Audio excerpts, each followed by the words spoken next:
I knew that I wanted to do something unusual, which made use of the fact that I had a captive audience and a captive cast, and so I thought, let's do something that perhaps we wouldn't otherwise do.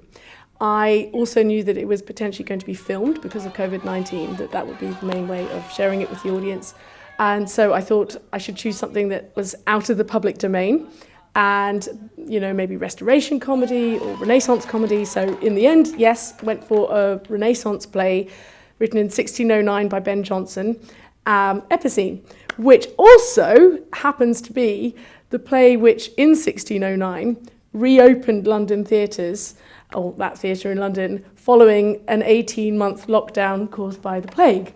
So it seemed apt. There's been a huge amount of work in adapting the script. It needed adaptation anyway, because it's a very long play. Some of it, dare I say, was a trifle turgid or niche or dry, pick your adjective. But I saw in it a real kernel thematically of something that could be very interesting for us to explore, which is to do with gender performance, and I wanted to look at that with the kids. So I had the motivation to adapt it. So I had to adapt it not only to make it more relevant to modern audience and a bit more kind of pacey and fun and so on, but I had to adapt it to ensure that we would never have more than 12 actors on stage at any time, and that the particular characters with the casting did not ever come within 2 meters of anyone outside of their year bubble, which is how we're keeping everyone in Glenalmond COVID safe.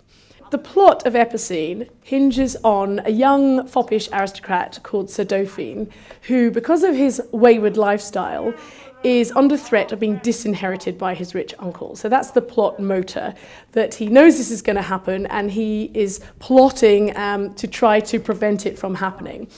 In those days, someone in old Morose's position, that's the rich old miserly uncle, the way that he could disinherit his nephew is mainly by marrying someone. So Sir Dauphine gets in there and sets his uncle up himself with a stooge, a young woman called Epicene, who is actually working secretly for Sir Dauphine, with the aim that Morose is going to be desperate within a day of his marriage to divorce this woman, and then the status quo will be reinstated.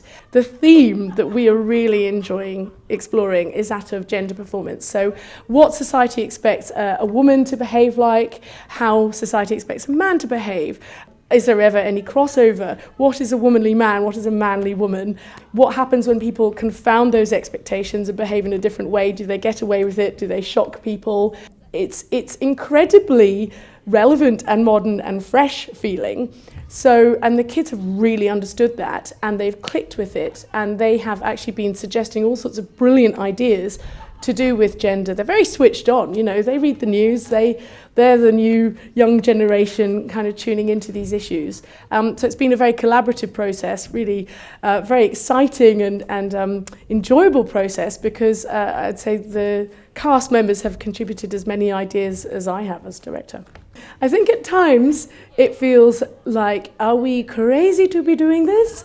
And at other times, it feels like it's a reflection of what is so special and unique about Glenalmond, is that we are this really tight-knit community and most of the staff kind of live here, and we can really make things happen here that maybe couldn't in any other school. So from that point of view, I kind of think we're exploiting the best aspects of our community here. It is all wonderful being in the community here, to be lucky to do something which you know, we're realistic. Other schools maybe would love to have the opportunity to do this, but they're not set up like us.